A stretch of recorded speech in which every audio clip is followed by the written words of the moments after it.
When you shop for a mortgage, everyone asks the same question. What's the rate? Here's what almost nobody tells you. The rate is not what you pay. And by the end of this video, you'll know the number that actually matters and how one unusual loan structure lets you attack it every single day. Let's make this concrete with one example we'll follow the whole way through. A $1 million home, 20% down, $800,000 finance, a household bringing in $12,000 a month, spending about $4,000 of it. Real numbers from a real simulator, and every projection you'll see assumes the rate never drops, not once. The standard tool is a 30-year fixed. At 6.5%, the payment is $5,056 a month. Now watch what that first payment actually does. $4,333 goes to interest. Just $723 pays down what you owe. 86% of your first payment is rent on money, and it barely improves for years.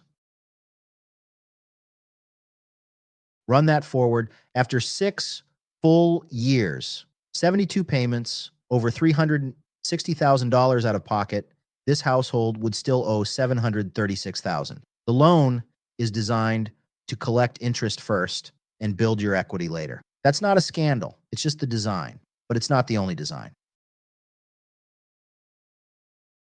So here's a question. Every month, your paycheck sits in a checking account earning nothing, waiting to be spent. What if for every single day it sat there, it was canceling mortgage interest instead? That's the all-in-one loan. It's a first lien HELOC, a 30-year line of credit that replaces your mortgage entirely, and your checking account along with it. One account, your pay goes in, your bills come out, and whatever is in the account at any moment is subtracted from the balance you're charged interest on. Interest is calculated daily on the net balance. Watch it work. Day one, a $6,000 paycheck lands. Your balance doesn't sit at $800,000. It drops to $794,000 that same day. Over the next 2 weeks, everyday spending nudges it back up. Then day 16, the second paycheck lands and it drops again. And here's the part people miss, that money is still yours, still completely available. Nothing is locked away. It's simply standing where it does the most good. Zoom out to a full month. Paycheck in, balance drops. Spending out, it climbs back gradually. Paycheck in again, it drops again. On the 21st, the month's interest is charged, and the balance still ends the month lower than it started. The gap between where your balance was and where it would have been, that shaded area, is interest that never accrued. Nobody sent an extra payment. Nobody budgeted harder. The money just stood in the right place. That's the first thing to understand about this loan. Now the monthly math. $12,000 comes in. About $3,400 goes to spending. $500 to taxes and insurance. On the fixed loan, this household's surplus sat in checking. Here, everything works the balance down. About $8,000 of downward pressure a month before interest takes its share. And be clear about that interest. In year one, it runs about $4,500 a month, right in line with the fixed loans, even a touch higher. The difference is what happens next. Because the balance keeps shrinking, so does the interest. Averaged over the 12-year payoff, the minimum this loan asks works out near $2,600 a month, while it cuts principal more than twice as fast. Early on, it asks about the same. Over time, it asks less and accomplishes more. Which brings us to the rate. This loan is variable, an index plus a margin. Today, about 6.87%. That is higher than the 6.5 fixed. If the rate were the whole story, this video would be over. But a rate is only ever paid on a balance. In month one, the fixed loan put $723 toward principal. The all-in-one put in $3,434, nearly 5 times more, while carrying the higher rate. Spread over the whole loan, the effective cost in this example works out near 2.8%. The rate lost its grip because the balance kept shrinking underneath it. Could the rate rise? Yes. The rate is tied directly to an index. 30-day average SOFR plus a fixed margin with a hard cap at 12.87. SOFR isn't set by the Federal Reserve, but it closely tracks the Fed funds rate, so the long record is a fair guide. Here are 25 years of it. Across that quarter century, the Fed funds rate averaged 1.8%. Since 2020, SOFR has averaged about 2.8. For the fixed loan to win this example, the loan rate would need to average above 10.3%, which means the index itself holding above 7% for years. History has never done that.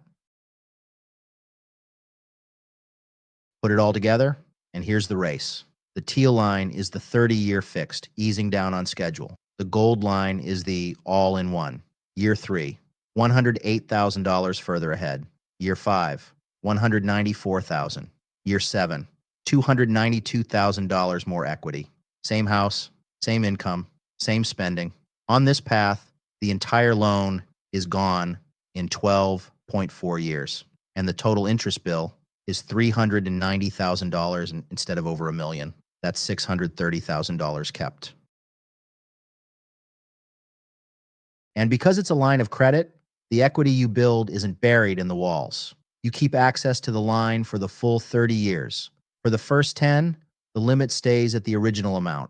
After that, it begins to step down gradually, but the principal you've paid down remains available to draw again throughout for a renovation, an emergency, an investment, or your next home, without selling and without a new loan application. Now, the other side, stated plainly, the rate is variable in real life, not just in theory. When the index rises, your cost rises the next month, up to that 12.87 cap. There is no forced amortization. If your household spends more than it earns, the balance drifts up instead of down, and an open line makes overspending easier. And every projection you've seen assumes the rate stays flat and the deposits keep coming. Change the inputs, and the math changes with them. So who is this for? A household with steady income and a real monthly surplus, because the surplus is the engine. Someone who values flexibility and doesn't need a fixed payment to sleep at night. Who is it usually not for? Tight budgets and spenders to zero. This structure rewards discipline and punishes the lack of it. And if you locked in a 3 or 4% rate between 2020 and 2022, the default answer is to keep it, though there are situations, like a real need for cash out, where the all-in-one can still earn its place. That's worth modeling, not assuming. The rate is a headline. The balance is the story. If your month ends with money left over, run your own numbers, your income, your spending, your loan at realitysense.com and see what the math says about you. Because the buyers who benefit most from this loan aren't the ones who found a lower rate. They're the ones who stopped renting money.